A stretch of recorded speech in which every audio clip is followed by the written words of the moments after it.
जय Shri Ram. Dictation start. अध्यक्ष महोदय, आपने मुझे 10वीं पंचवर्षीय योजना पर बोलने का अवसर दिया, इसके लिए मैं आपका आभारी हूँ। आपने मुझे कम समय दिया, इसके लिए भी आभारी हूँ। अभी मेरे से पूर्व कुछ सदस्यों ने हम पर यह आरोप भी लगाया कि हम योजना में विश्वास नहीं रखते। उन्होंने तो यह भी कहा कि हमारे चुनाव घोषणा पत्र में भी उनको इस बारे में कुछ नजर नहीं आया। मैं इस बारे में यह निवेदन करना चाहता हूं कि उन्होंने कोई दूसरा घोषणा पत्र देखा, गलत घोषणा पत्र पढ़ा और उसी को हमारा घोषणा पत्र समझ बैठे। लेकिन मैं यह कहना चाहता हूं कि हमारा घोषणा पत्र इस समय मेरे पास है।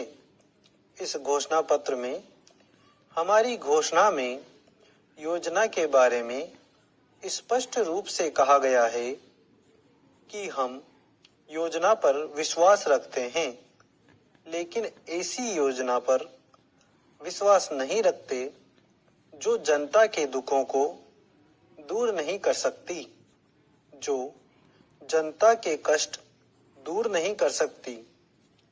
आज तक जितनी भी योजनाएं बनाई गई हैं, जिन्हें हम पहली पंचवर्षीय योजना, दूसरी पंचवर्षीय योजना और 10वीं पंचवर्षीय योजना आदि कहते हैं, और उन योजनाओं में हमने जो कुछ निर्धारित किया, उनसे हम जनता के दुखों को दूर नहीं कर सके और जनता के कष्ट दूर नहीं हुए। इन योजनाओं के परिणाम भी हमारे सामने हैं।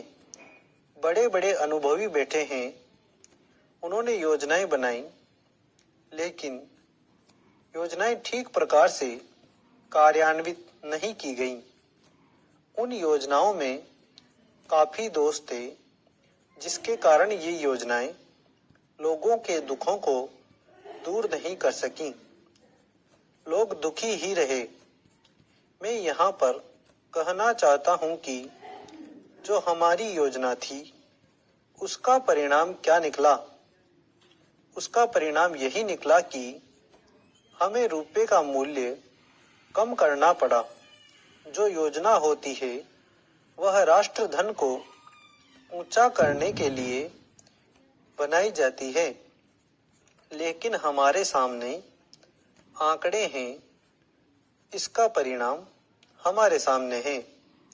हमने अब तक 9 पंचवर्षीय योजनाएं कार्यान्वित की हैं, लेकिन हमारी प्रति व्यक्ति आय में और जीवन स्तर में अपेक्षित वृद्धि नहीं हुई है। यह दुख की बात है।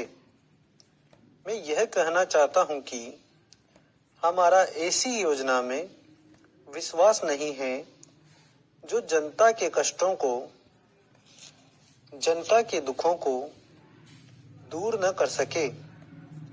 हम ऐसी योजना पर विश्वास करते हैं जो उनकी आयु बढ़ा सके, उनका आर्थिक विकास कर सके, उन्हें उन्नत कर सके।